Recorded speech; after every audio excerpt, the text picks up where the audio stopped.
اعوذ باللہ من الشیطان الرجیم بسم اللہ الرحمن الرحیم رب اشرح لی صدری ویسر لی امری واحلل عقدۃ من لسانی یفقہوا قولی رب یسر ولا تعسر وتمم بالخیر اللہم لا سہل الا ما جعلتہ سہلا وانت تجعل الحزن اذا شئت سہلا رب زدنی علما رب زدنی علما رب زدنی علما آمین یا رب العالمین۔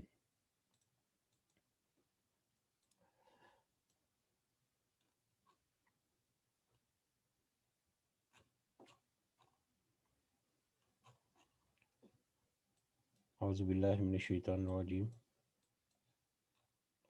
اللہ کی خاص توفیق اور اس کے ہی خاص فضل و کرم سے آج ہم دوبارہ جمع ہوئے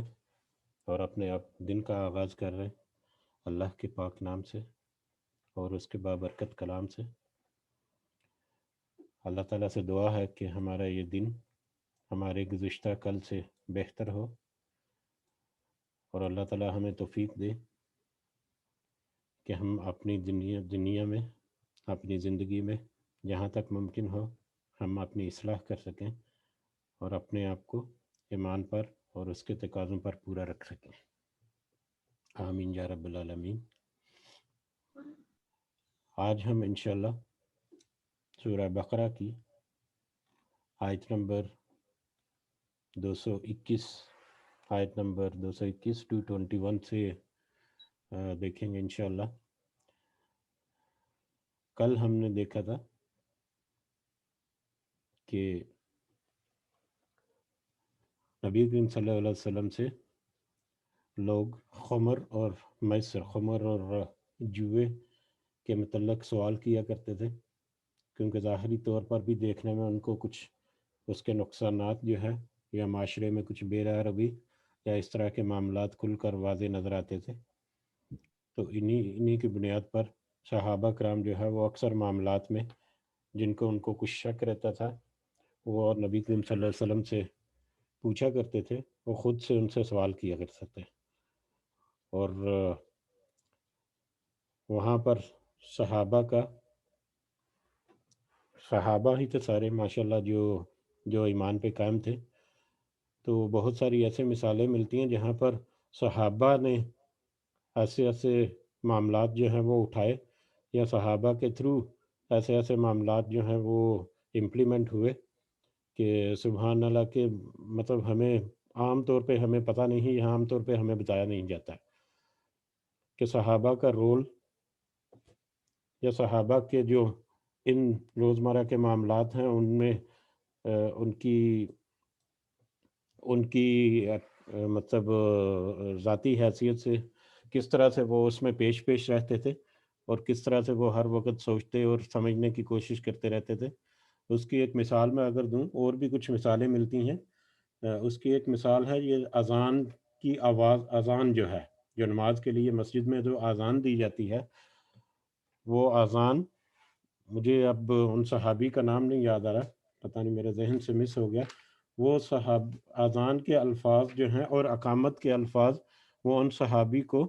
خواب میں سکھائے گئے تھے۔ خواب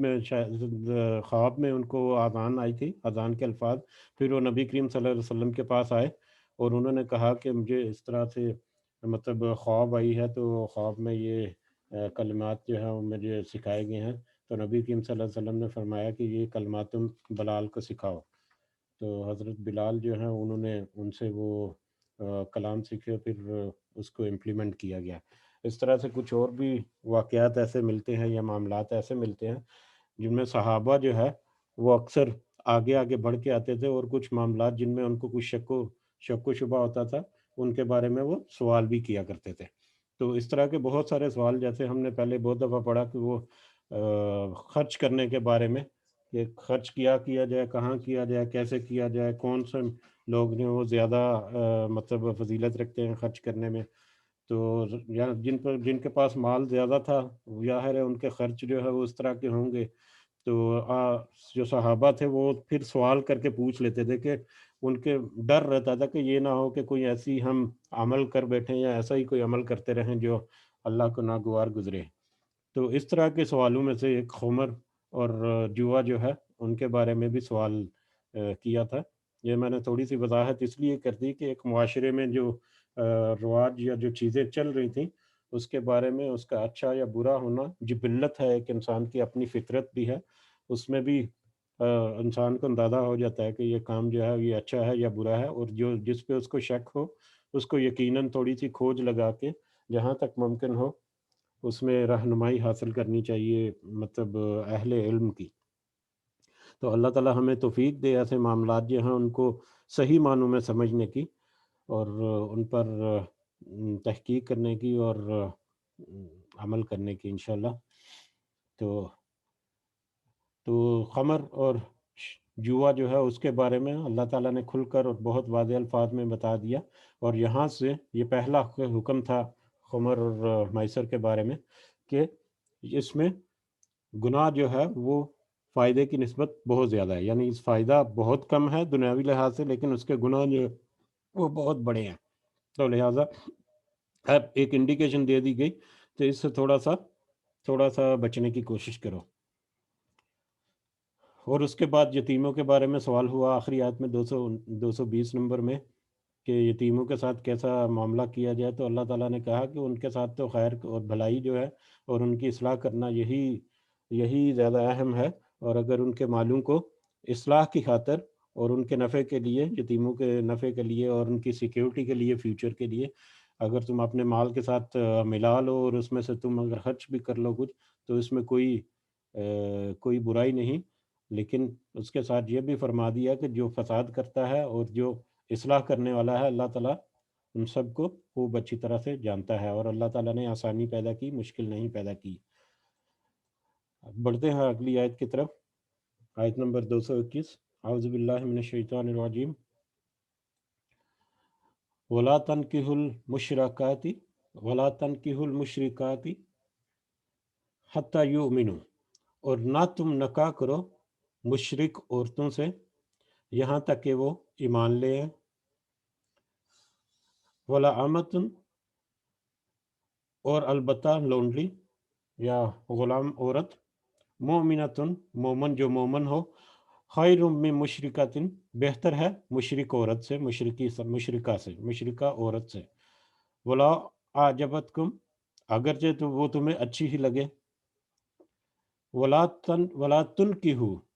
اور نہ تم نکاح میں دو، نہ تم نکاح کرا دو، مشرکین مردوں کے ساتھ، نہ تم نکاح میں دے دو مشرکین مردوں کو، مشرک مردوں کو، حتیٰ یؤمنوا، یہاں تک کہ وہ ایمان لے آئیں، وَلَعَبْدٌ مُؤْمِنٌ خَيْرٌ مِّن مُشْرِكٍ، اور البتہ غلام مرد ایک مشرک مرد سے بہتر ہے، ولاؤ، اور اگرچہ آجبکم، اگرچہ وہ اچھا لگے تمہیں، اولئک، یہی لوگ ہیں، یدعون الی النار، جو بلاتے ہیں آگ کی طرف، واللہ، اور اللہ، یدعو الی الجنت، بلاتا ہے جنت کی طرف، والمغفرت، باذنہ، اور بخشش کی طرف اپنے ہی اذن سے، ویبین، اور واضح کرتا ہے آیاتی ہی، اپنی آیات کو، اپنی نشانیوں کو، للناس، لوگوں کے لیے، لعلہم، تاکہ وہ یتذکرون، غور و فکر کریں، نصیحت پکڑیں۔ اب یہ آیت اس میں اب ہم نوٹ کریں کہ پچھلے بہت ساری آیات جب سے امتاً وسطاً اور تحویل قبلہ آیا، اس کے بعد مسلسل تھوڑا تھوڑا کر کے مسلسل جو ہے معاشرے میں جو رائج معاملات ہیں ان کی طرف نشاندہی کی جا رہی ہے، اور ان کی طرف گائیڈنس جو ہدایات جو ہیں وہ بیان کی جا رہی ہیں، اور اس میں بہت ساری چیزیں ایسی ہیں جو فرضیت کے مرتبوں پہ بھی ہے، جیسے رمضان کے روزوں کو فرض کرنا، اور قتال کو فرض کرنا، اور وصیت وغیرہ، اس طرح کے بہت سارے فرائض جو ہیں وہ بھی واضح کر دیے، اور جو کرنا ہے جو نہیں کرنا، تو یہ ہمارے معاشرتی معاملات جو ہیں ان کی ہی ایک تصویر جو ہے وہ کھول کر اللہ تعالیٰ واضح کر رہے ہیں، اور کچھ معاملات ایسے ہیں جو، کیونکہ پاکستان میں الحمدللہ اور بنگلہ دیش میں بھی مسلمان اکثریت میں ہے، اور وہاں پر اس طرح سے مطلب زیادہ میل جول نہیں ہے نان مسلمس کے ساتھ، عیسائیوں کے ساتھ، اور جو مشرک دوسرے ہیں شرک کرنے والے جو ان کے ساتھ۔ لیکن جو دوسرے ممالک ہیں، بہت سارے دوسرے ممالک جیسے گلف میں بھی ہے، اسی طرح انڈیا میں خاص کر ہے کہ وہاں پر تو بہت سارے مسائل اس طرح کے آتے ہیں جہاں پر نان مسلمس کے ساتھ انٹریکشن اور ان کے ساتھ رابطے اور ان کے ساتھ میل جو اور ان کے ساتھ جو مطلب معاملات ہیں ان کی ضرورت پیش آتی ہے، جس میں اللہ تعالیٰ جو ہے بہت واضح طور پر ہمیں قرآن میں بتاتا ہے، اور احادیث کی روشنی میں بھی ہمیں بہت ساری رہنمائیاں جو ملتی ہیں۔ تو ان میں سے ایک یہ ہے کہ وَلَا تَنكِحُوا الْمُشْرِكَاتِ حَتَّى يُؤْمِنَّ وَلَأَمَةٌ مُؤْمِنَةٌ خَيْرٌ مِّن مُشْرِكَةٍ وَلَوْ أَعْجَبَتْكُمْ۔ یہاں پر یہ ذکر ہوا کہ تم، یہ مردوں کے لیے ہے کہ مرد جو ہیں، تم مرد جو ہے مشرک عورتوں کے ساتھ نکاح مت کرو یہاں تک کہ وہ مسلمان ہو جائیں، کیونکہ مومن عورت، مومن جو لونڈی ہے، مومن لونڈی جو ہے وہ مشرک عورت سے بہتر ہے، چاہے تم اسے جتنی بھی زیادہ محبت رکھو، اس مشرکہ۔ یہاں پر یہ وضاحت کر دیں کہ آگے آنے والی کچھ آیات کی روشنی میں اور احادیث کی روشنی میں یہ مشرک جو ہیں، یہ شرک کرنے والے جو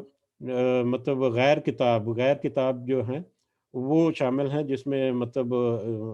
یہ بت پرست وغیرہ ہیں۔ اہل کتاب جو ہیں ان کے ساتھ نکاح کرنے کی اجازت دے دی گئی تھی، یا ان کے ساتھ نکاح کرنے کی اجازت ہے، لیکن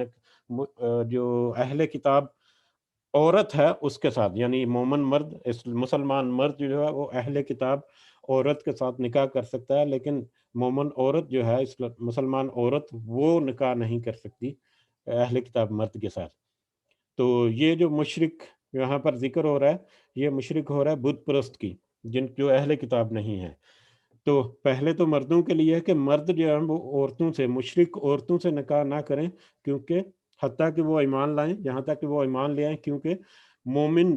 غلام عورت جو ہے، لونڈی جو ہے، وہ ایک مشرک عورت سے بہتر ہے، چاہے وہ مشرک عورت جو ہے وہ تمہیں کتنی ہی زیادہ اچھی نہ لگتی ہو۔ اسی طرح سے وَلَا تُنْكِحُوا، نہ تم نکاح میں دے دو، یہ بھی مردوں کے لیے حکم ہے، کیونکہ ہمیں یہ پتہ ہے کہ اسلام میں ولی جو ہے وہ ضروری ہے عورت کی شادی کے یا اس کے نکاح کے لیے۔ تو یہاں پر بھی ہے کہ مرد جو ہیں، جو وارث، جو مطلب وکیل ہیں عورتوں کے، ان کے لیے ہے کہ وہ نکاح میں نہ دے دیں اپنی عورتوں کو، ٹھیک ہے، مشرک مردوں کے، یہاں تک کہ وہ ایمان لے آئیں، کیونکہ مومن جو غلام ہے، مومن غلام جو ہے وہ مشرک آزاد مرد سے زیادہ بہتر ہے، چاہے وہ جتنا بھی اچھا ہو۔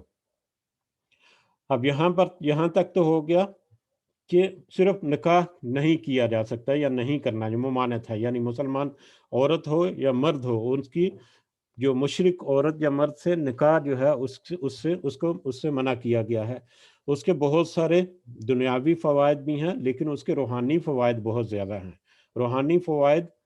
معاشرتی فوائد وہ بہت زیادہ ہیں۔ اگلی آیت کا اگلا حصہ دیکھیں تو تھوڑا سی وضاحت مل جاتی ہے۔ اولئک یدعون الی النار، وہ لوگ تو یہی لوگ ہیں جو آگ کی طرف بلاتے ہیں، وہ لوگ یعنی مشرک، چاہے وہ مشرک مرد ہو یا مشرک عورت ہو، وہ تو آگ کی طرف بلاتے ہیں، مشرک جو ہیں وہ تو آگ کی طرف بلاتے ہیں۔ واللہ یدعو الی الجنت، اور اللہ تعالیٰ جو ہے وہ تو جنت کی طرف تمہیں بلاتا ہے، والمغفرت، اور بخشش کی طرف، یا بخشش کے لیے، باذنہ، اپنے اذن سے۔ اب معاشرتی طور پر اگر دیکھیں تو نکاح کرنا یا شادی کر لینا صرف ایک مرد اور عورت ان کا ہی آپس کا تعلق نہیں، بلکہ یہ ایک پوری فیملیز کا آپس میں رشتہ ناتا بنتا ہے، تعلق بنتا ہے، اور اس کے علاوہ جو نسل انسانی ہے، جو نیکسٹ جنریشن ہے، آل اولاد جو ہے، وہ بھی اس پہ ڈیپینڈ کرتی ہے کہ عورت اور مرد جو ہیں ان کی بیک گراؤنڈ کیا ہے، ان کی آپس میں انڈرسٹینڈنگ کیسی ہے، ان کا مذہب کیا ہے، وہ ان کی کیا اپروچ ہے، یہ ساری چیزیں جو ہیں یہ اولاد میں ٹرانسفر ہوتی ہیں۔ تو چاہے وہ مومن عورت ہو یا چاہے وہ مومن مرد ہو، اگر تو وہ مومن، اس کے بچے مومن ہیں، تو وہ اپنے والدین کو دیکھ کر ان سے ہی سیکھ کر وہ اپنی زندگی بسر کرتے ہیں، ٹھیک ہے؟ وہ ان کی زندگی جو ہے وہ ان کی مشعل راہ جو ہیں ان کے پیرنٹس ہیں۔ اب پیرنٹس میں کوئی بھی اگر ایک مشرک ہو خدا نہ خواستہ، تو یقیناً اس کے شرک کا اثر اولاد میں لازم آتا ہے، یقیناً اس کے شرک کا اثر اس کے اولاد میں لازم آتا ہے، کیونکہ وہ مرد اور عورت دونوں ہی مطلب ایک گھر کے لیے گاڑی کا کام کر رہے ہیں جس میں سوار ہو کر ساری فیملی جو ہے وہ زندگی کا سفر طے کرتی ہے، تو یہ ممکن ہی نہیں کہ وہ مطلب مشرک، اگر خدا نہ خواستہ کوئی مشرک باپ ہے یا ماں ہے تو اس کا اثر بچے میں نہ جائے۔ اور دوسرے نمبر پہ بہت سارے بعد کے معاملات جو ہیں وہ بھی تناؤ کے باعث بنتے ہیں، اور بہت سارے معاشرتی طور پر بھی، اخلاقی طور پر بھی بہت سارے معاملات ایسے ہیں جو جو مطلب ایک آئیڈیل جو انوائرمنٹ ہے اسلام جو پوز کرتا ہے ہمارے لیے فیوچر کے لیے، اس سے ہٹ جاتے ہیں رستے سے۔ تو اس طرح کے بہت سارے معاملات ہیں جن کو تھوڑی سی اگر ہم سوچ بچار کریں تو ہمارے سامنے کھل کر سامنے آ جاتی ہیں یہ ایسی چیزیں، ٹھیک ہے؟ تو اللہ تعالیٰ نے یہاں پر واضح کر دیا، اور روحانی طور پر بھی اللہ تعالیٰ کہتا ہے کہ وہ تو تمہیں آگ کی طرف بلاتے ہیں، جبکہ میں جو ہے وہ اللہ جو ہے وہ تو جنت کی طرف اور مغفرت کی طرف بلا رہا ہے وہ اپنے حکم سے، یعنی وہ تو چاہتا ہے کہ تم جنت حاصل کرو اور تمہیں مغفرت دی جائے، تمہیں بخش دیا جائے۔ اور اسی طرح اللہ تعالیٰ جو ہے کھول کھول کر اپنی آیات جو ہے، اپنی نشانیاں وہ بیان کرتا ہے تاکہ لوگ جو ہیں وہ اس سے نصیحت پکڑ سکیں، تاکہ وہ اس سے دنیا اور آخرت دونوں کی نصیحتیں پکڑ سکیں، تاکہ ان کو رہنمائی مل سکے کہ دنیا کیسے حاصل کرنی ہے اور دنیا میں کیسے گزر بسر کرنا ہے، اور آخرت میں کیسے گزر بسر ہونا ہے، آخرت میں کیسے کامیابی حاصل کرنی ہے۔ تو میرا حال ہے یہ آیت میں فردر اگر ہم کھوج لگائیں تو ہمیں بہت واضح احکامات مل جاتے ہیں۔ اگلی آیت کی طرف بڑھتے ہیں۔ اعوذ باللہ من الشیطان الرجیم وَيَسْأَلُونَكَ عَنِ الْمَحِيضِ، اور وہ سوال کرتے ہیں آپ سے حیض کے بارے میں، حیض عورتوں کی جو کچھ ماہانہ کچھ ایام ہے ان کے بارے میں۔ قُلْ هُوَ الَّذِي، قُلْ هُوَ، قُلْ کہہ دیجئے، ہوا اذن، وہ تو اذیت ہے، فَاعْتَزِلُوا تو الگ رہو، ان النساء فی المحیض عورتوں سے حیض کے دنوں میں، حیض کی صورت میں، ولا تقربوہن اور نہ تم قریب جاؤ ان عورتوں کے، حتی یطہرن یہاں تک کہ وہ پاک ہو جائیں، فاذا پس جب، پھر جب، تطہرن پھر وہ پاک ہو جائیں، جب وہ اچھی طرح سے پاک ہو جائیں، فاتوہن تو آؤ ان کے پاس، من حیث امرکم اللہ جہاں سے حکم دیا اللہ نے تمہیں، ان بے شک اللہ ان اللہ بے شک اللہ یحب التوابین محبت کرتا ہے توبہ کرنے والوں سے، ویحب المتطہرین اور محبت رکھتا ہے پاک صاف رہنے والوں سے۔ اب یہاں پر معاشرے کے ایک دوسرا معاملہ جو ہے، جو وہاں پر جن کے بارے میں شک و شبہ یا جن کے بارے میں سوالات ابھرتے رہتے تھے صحابہ کرام کے ذہن میں، اس کو بھی یہاں پر واضح کر دیا، اور اللہ تعالیٰ جو ہے وہ بہت واضح اللہ تعالیٰ نے کہا کہ اللہ تعالیٰ تو نہیں شرماتا کہ وہ مثالیں بیان کرے، رہنمائی دے کہ جس سے بھلائی ہو انسانیت کی، اور خاص کر مسلمانوں کی، مومنوں کی۔ تو پہلے دور میں یا خاص کر یہودی سے وہ حیض کی حالت میں عورتوں سے قطع تعلق کی کر لیتے تھے، یعنی حیض کے ایام کے دوران وہ ان کے ساتھ اٹھنا بیٹھنا سونا، ان کے ساتھ یہاں تک کہ ان کو کھانا پینا جو ہے وہ بھی ان سے الگ کر دیتے تھے، اور ان کو نجس اور ناپاک قسم کی جو مطلب تصور کرتے تھے۔ تو یہ چیز بھی اب صحابہ کرام جو ہے یا اس وقت کے جو عوام تھی ان کے ذہن میں آتی تھی کہ یہ کیسا معاملہ ہے، کیا اسلام ہمیں اس طرح کی اجازت دیتا ہے؟ تو وہ اس طرح کے سوال بھی کرتے تھے، جیسے پہلے تذکرہ ہوا کہ وہ آپ سے سوال کرتے تھے کہ وہ سوال کرتے ہیں آپ سے حیض کے بارے میں کہ حیض کے دوران ہمارے لیے کیا حکم ہے، اس کو تھوڑی سی وضاحت کر دیں۔ تو اللہ تعالیٰ نے کہا کہ کہہ دیجئے ان سے، کل کہہ دیجئے، ہوا اذن کہ وہ تو اذیت ہے۔ اب یہاں پر یہ اذن جو ہے اس کے دو معنی ہیں، ایک تو گندگی کے معنی ہے، غلاظت کے، ٹھیک ہے، اور دوسرے نمبر پہ یہ بیماری ہے، اور تیسرا مطلب یہاں پر دیا گیا اذیت۔ ان تینوں معنوں میں اس کو استعمال کیا جاتا ہے، ٹھیک ہے۔ اذیت عورت کے حساب سے دیکھا جائے جو حیض والی حائضہ جو ہے اس کو ایک اپنی اذیت ہے اس پیریڈ کی، اس کے لیے اپنی ایک مطلب کراہت ہے اس میں، اس کے اپنی تکلیفات ہیں اس کی، ٹھیک ہے۔ ایک یہ وجہ ہے کہ وہ عورت جو ہے وہ تو اس وقت تکلیف میں ہے، ٹھیک ہے۔ دوسری وجہ یہ ہے کہ وہ جو حیض کا معاملہ ہے وہ گندگی کا معاملہ ہے، وہ غلاظت ہے، وہ نجس ہے، ٹھیک ہے۔ وہ حیض کی حالت یا حیض جو ہے وہ نجس ہے۔ اور تیسرا معاملہ ہے جو بیماری ہے، بیماری اس صورت میں کہ اس میں ناپاکی کی وجہ سے میڈیکلی اس کے بہت سارے سائیڈ ایفیکٹس ہو سکتے ہیں۔ حیض کی حالت میں عورت سے رجوع کرنا یا عورت کے پاس جانا، بیوی کے پاس جانا، میڈیکلی بہت سارے معاملات جو ہیں ان کے نقصانات ہو سکتے ہیں، تو یہ تینوں طرح کی معاملات اس میں داخل ہو جاتے ہیں۔ تو اللہ تعالیٰ نے تینوں چیزیں جو ہیں، یہ تینوں مطلب یہاں پر واضح کر دیا کہ ہاں حیض کے دوران تو وہ اذیت ہیں، وہ ناپاکی ہیں، وہ گندگی ہے وہاں پر، اور وہ بیماری ہیں، ٹھیک ہے۔ تو کیا کرنا ہے؟ فَاعْتَزِلُوا النِّسَاءَ فِي الْمَحِيضِ وَلَا تَقْرَبُوهُنَّ حَتَّى يَطْهُرْنَ، اور الگ رہو عورتوں سے حیض کے دوران، اور ان کے قریب مت جاؤ یہاں تک کہ وہ پاک ہو جائیں۔ اب یہ الگ رہنا جو ہے، یہ باقی کچھ مطلب ہدایات جو ہیں قرآن میں جو ملتی ہیں اور احادیث کی روشنی میں، یہ الگ رہنا ہے صرف جسمانی طور پر، صرف میاں بیوی کے جو ان کے ذاتی تعلقات ہیں، صرف ان معاملات میں الگ رہنا ہے،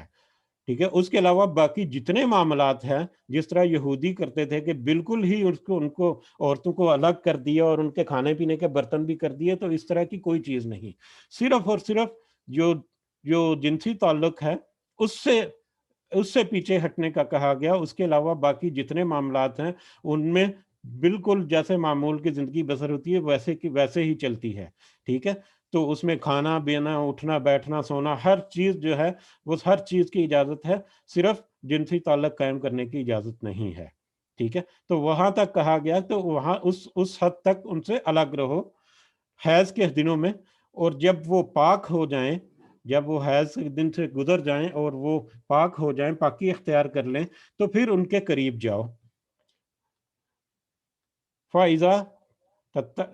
تَطَهَّرْنَ، اور پھر جب وہ اچھی طرح سے پاک ہو جائیں تو ان کے پاس آؤ۔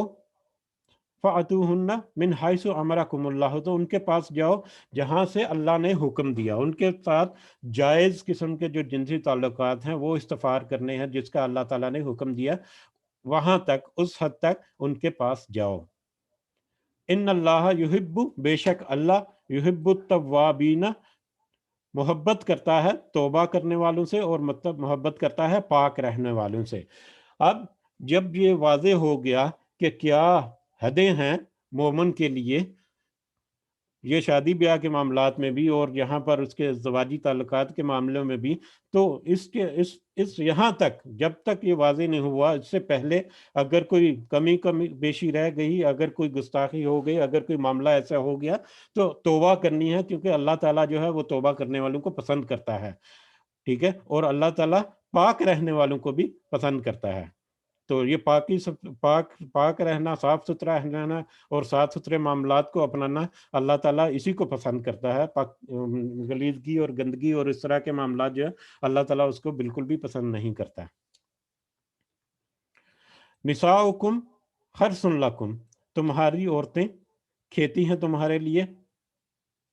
فَأْتُوا، تو آؤ، حرثکم، اپنی کھیتی میں، اَنَّ شِئْتُم، جس طرح سے تم چاہو۔ وَقَدِّمُوا، اور آگے بھیجو، لِأَنفُسِکم، اپنے نفسوں کے لیے۔ وَاتَّقُوا اللَّهَ، اور ڈرو اللہ سے۔ وَاعْلَمُوا، اور جان رکھو، أَنَّکُم، بے شک تم، ملاقوہ، اس سے ملنے والے ہو، یعنی اللہ تعالیٰ سے ملاقات کرنے والے ہو۔ وَبَشِّرِ الْمُؤْمِنِينَ، اور بشارت دے دو، خوشخبری دے دے مومنوں کو، ایمان لانے والوں کے لیے۔ یہاں پر ایک اور چیز جو ہے، جو تھوڑی سی پہلے ڈھکے چھپے الفاظ میں تھی، وہ یہاں پر مزید واضح کر دی اللہ تعالیٰ نے۔ وہ کیا ہے؟ نساؤکم حرث لکم فأتوا حرثکم انا شئتم، کہ تمہاری عورتیں جو ہیں وہ تمہارے لیے کھیتی ہیں، تو تم آؤ اپنی کھیتی کی طرف جہاں سے بھی تم چاہو۔ اب کھیتی سے یہاں پر مثال دی گئی کہ کھیتی میں جب کسان جو ہے وہ بیج بوتا ہے اور اس سے وہ پیداوار حاصل کرتا ہے، جو پیداوار جو ہے وہ اس کے مال و متاع اور اس کو زندگی گزارنے کے لیے اس کی اور دنیا کے فائدے کے لیے اس کی بہت اہمیت ہے، اس کی پیداوار کی، کھیتی کی پیداوار کی۔ اسی طرح جو عورت ہے وہ بھی تمہارے لیے کھیتی ہے، یعنی عورت جو ہے وہ نسل انسانی کو جاری و ساری رکھنے کے لیے ایک جائز چیز ہے، ایک جائز مطلب حکم ہے اس کا، جہاں تک اس کا جائز حکم ہے وہ جائز حکم تک عمل کرنا ہے۔ فاتو ہرسکم ان شئتکم، تو آؤ اپنی کھیتی کی طرف جہاں سے تم چاہو، یعنی وہ وہ پاکی اختیار کرو اور پاک رستے کی طرف رہو جس کا اللہ تعالیٰ نے تمہیں اشارہ دیا ہے، نہ کہ لواطت کی طرف، جو قوم لوط میں کچھ معاملے ہو گئے، یا کچھ مطلب ممنوع جو مقامات ہیں ان کی طرف پخانہ کا جو مکان ہے اس کو حرام کر دیا گیا، ٹھیک ہے۔ اور جو جائز مقام ہے اللہ تعالیٰ نے جس کو اولاد کی کنٹینیوشن کا اور ریپروڈکشن کا اور نسل انسانی کو قائم و دائم رکھنے کا سلسلہ بنایا گیا، اللہ تعالیٰ نے صرف اور صرف وہ چیز مردوں کے لیے حلال رکھی ہے۔ وَقَدِّمُوا لِأَنفُسِكُمْ، اور آگے بھیجو اپنے نفسوں کے لیے، اگر تو کھیتی باڑی کے لیے، پروڈکشن کے لیے، نیک اولاد کے لیے اگر کوشش کرو گے تو یہی تمہارے لیے اپنی نفسوں کے لیے آگے بھیجنا ہے، اپنے اعمال کو دنیا میں بھی اور آخرت میں بھی جمع کرنا ہے، تاکہ اس کا تمہیں دنیا میں بھی فائدہ ملے اور آخرت میں بھی فائدہ ملے۔ وَاتَّقُوا اللَّهَ، اور ڈرتے رہو اللہ سے، اور ڈرو اللہ سے۔ وَاعْلَمُوا، اور جان رکھو، انکم ملاقوہ، کہ تم اس سے ملاقات کرنے والے ہو، اور جو بھی معاملات اللہ تعالیٰ نے کھول کر واضح بیان کر دیے، جو بھی حدیں اللہ تعالیٰ نے بیان کر دیں، جو بھی فرض اللہ تعالیٰ نے عائد کر دیے، جہاں تک ممکن ہے ان سب سے بچنا ہے۔ اور یہ یقین رکھو کہ ایک وقت آئے گا کہ جب تمہاری ملاقات اللہ تعالیٰ سے ہو جائے گی، ایک وقت آئے گا جب قیامت قائم ہو جائے گی اور سب کا حساب کتاب کھول کر سامنے آ جائے گا، اور ظاہری اعمال اور باطنی اعمال اور نیات جو ہیں ان کو کھول کر سامنے رکھ دیا جائے گا، اور ہر طرح کے پروف اور ایویڈنس جو ہیں وہ پیش کر دیے جائیں گے، جہاں پر کسی کو اپنے کسی کیے ہوئے عمل سے انکار کرنے کی جرت نہیں ہو سکے گی۔ وَبَشِّرِ الْمُؤْمِنِينَ، اور بشارت دے دے مومنوں کو، اور مومن تو وہ ہیں جو اللہ کے ہر حکم کی پاسداری کرتے ہیں، اللہ کے ہر حکم کی مطلب کوشش کرتے ہیں کہ جہاں تک ممکن ہو اس پہ عمل کر سکیں، تو جو اللہ کے حکموں کی پیروی کرنے والے مومن ہیں ان کے لیے بشارت بھی دے دیں آپ۔ وَلَا تَجْعَلُوا، اور نہ تم بناؤ، وَلَا تَجْعَلُوا اللَّهَ، اور نہ تم بناؤ، عُرْضَةً، کوئی آڑ، لِایمانکم، اپنی قسموں کے لیے، ان کے تبرو، نہ تم نیکی کرو گے، وَتَتَّقُوا، اور نہ تم تقوی اختیار کرو گے، وَتُصْلِحُوا، اور نہ تم صلح کرو گے بین الناس، لوگوں کے درمیان۔ واللہ سمیع علیم، اور اللہ تعالیٰ خوب سننے والا اور خوب جاننے والا ہے۔ اب یہاں پر ٹاپک ایک اور ٹاپک آ گیا، پچھلا ٹاپک دیکھیں، اب ہر آیت میں ایک نیا موضوع جو ہے اللہ تعالیٰ نے بیان فرمایا، اور ہر موضوع جو ہے وہ ہمارے معاشرے کے کسی نہ کسی پہلو کی نشاندہی کرتا ہے۔ اس میں یہ ایک پہلو یہ آ گیا، یہ ایک آیت آج دیکھیں گے، اگلی ایک دو آیات جو ہیں وہ بھی اسی کے ریلیٹڈ یا اسی سے ملتی جلتی ہیں، کہ تم اللہ تعالیٰ کی، کہ تم نہ بناؤ اللہ کو آڑ اپنی قسموں کے لیے، یعنی یہاں پر تفسیرات میں جو ملتا ہے کہ روزمرہ کے معاملات میں تم کوئی نیکی کا کام کرنے میں، نیکی کے کام سے پیچھے ہٹنے میں اللہ تعالیٰ کی آڑ میں نہ آؤ، یعنی کوئی ایسی قسم نہ کھاؤ جس سے تم اپنے آپ کو پابند کرو کہ تم نہ کسی کے ساتھ نیکی کرو گے، نہ تم تقوی کرو گے، اور نہ تم لوگوں کے درمیان صلح کراؤ گے۔ اب اس کی وضاحت کے لیے عام طور پہ ہمارے عام معاشرے کے معاملات میں ایک دوسرے کا ساتھ جو تعلقات ہیں ان تعلقات میں کوئی اتار چڑھاؤ آتا ہے، کسی کے ساتھ سختی کرنی پڑتی ہے، کسی کے ساتھ نرمی کرنی پڑتی ہے، کسی کے ساتھ کوئی اونچ نیچ ہوگی، کوئی جھگڑا ہو گیا، تو اس صورت میں اکثر اکثر ہمارے معاشرے میں دیکھا ہے کہ ہم اس سے بالکل اعراض کر لیتے ہیں. مطلب اگر کسی کو کوشش کر رہے ہیں کوئی تو اس سے بالکل قسم کھا لیتے ہیں، قسم کھا لینا کہ میں اس سے اب بالکل ملوں جلوں گا ہی نہیں، کہ یا یہ کہ میں ان سے اب قطع تعلق ہی کر لوں گا، میرا مرن جین اس کے ساتھ ختم ہو گیا. اس طرح کے معاملات، یا اس کو سمجھا کے اس کو صبر جو ہے آپ کا جواب دے دیا اور آپ نے یہ سوچ لیا کہ میں تو اب اس سے بات ہی نہیں کروں گا، اس کو جتنا مرضی سمجھاتے رہو یہ کچھ سمجھنے کی طرف آتا ہی نہیں. ٹھیک ہے. اس کی بیک گراؤنڈ میں ایک چھوٹا سا واقعہ بھی ہے کہ حضرت ابو بکر صدیق جو ہے وہ حضرت عائشہ پہ ایک الزام لگایا گیا تھا. وہ ایک لمبی تفصیل ہے، اس کا وقت نہیں ہے یہاں پر. تو حضرت ابو بکر صدیق جو ہے وہ اپنے ایک کزن کی کچھ مدد کرتے تھے، مالی مدد کرتے تھے روزمرہ کے معاملات میں، یا ان کے جو خرچ ورچ ہے ان کو کچھ تعاون کیا کرتے تھے. تو جب ان کے اس کزن نے وہ جو الزام لگایا تھا حضرت عائشہ صدیقہ رضی اللہ تعالیٰ عنہ پہ، اس میں وہ پیش پیش رہا بلکہ اس کو بڑھاوا دیا. تو حضرت ابو بکر صدیق جو ہے رضی اللہ تعالیٰ عنہ سوری، وہ انہوں نے فیصلہ کیا، یا ان کو اتنا برا لگا کہ وہ کہتے ہیں کہ میں تو اس کی اتنی مالی معاملہ اعانت وغیرہ کرتا رہتا ہوں، تو میں تو اس کی مدد نہیں کروں گا. تو جب وہ نبی کریم صلی اللہ علیہ وسلم کو پتہ چلا تو انہوں نے بہت ناراضگی کا اظہار کیا، اور اللہ تعالیٰ نے کچھ آیات بھی اس ضمن میں نازل کی. یعنی اگر کوئی بندہ کوئی ایسا کام کر رہا ہے جو آپ کی نفس کے یا آپ کی خصلت کے خلاف ہے یا کوئی بھی، تو اس کو آپ نے ہٹانا ہے، اس کو روکنا ہے صبر کے ساتھ اور یقین کے ساتھ، نہ کہ اس سے آپ نے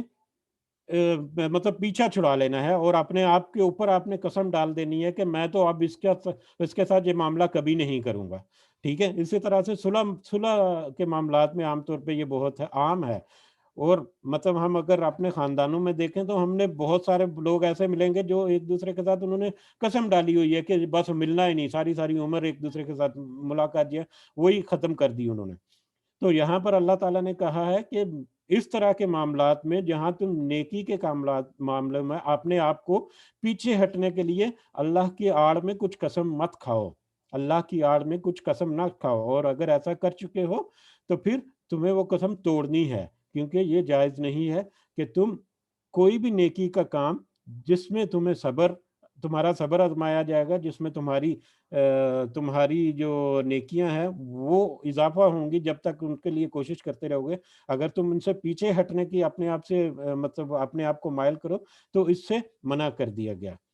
تو کوئی ایسی قسم کھانا کوئی ایسی بات کرنا اللہ کی آڑ میں یا ویسے کہ میں تو اب اس کے ساتھ کوئی بھلائی نہیں کروں گا، میں تو اس کا خرچ جو ہے وہ بند کر دوں گا، اس نے میرے ساتھ ایسے کر دیا، میرے بھائی کے ساتھ ایسے کر دیا، اور جس سے تمہارا تقویٰ جو ہے وہ اس میں کمی آئے، جس میں لوگوں کے درمیان صلح جو ہے اس میں کمی ہو،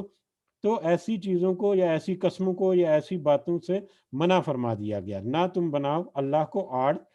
اپنی قسموں کے لیے. واللہ سمیع علیم، اور اللہ تو خوب سننے والا، یعنی جو بھی تم کہتے ہو، جو بھی تم کرتے ہو، اللہ تعالیٰ سننے والا بھی ہے اور جاننے والا بھی ہے. تمہارے ظاہری اعمال، تمہارے اقوال، تمہارے افعال، تمہاری نیات، ہر چیز کا اللہ تعالیٰ بہت اچھی طرح سے جانتا ہے، سننے والا بھی ہے اور جاننے والا بھی ہے، علم رکھنے والا بھی ہے. سبحان ربک رب العزت عما یصفون وسلام علی المرسلین والحمد للہ رب العالمین. کل ہم انشاءاللہ کنٹینیو کریں گے اسی ٹاپک کو آگے. تو اللہ تعالیٰ ہمیں توفیق دے کہ ہم نے سنا سمجھا اس پر عمل بھی کریں، اور اگر کہنے میں سننے میں کچھ ہم سے کوتاہی ہوگی تو اللہ تعالیٰ ہماری مغفرت فرمائے. سبحانک اللہم و بحمدک اشہد ان لا الہ الا انت استغفرک و اتوب الیک. کسی کو اگر کچھ ایڈ کرنا ہے تو ضرور.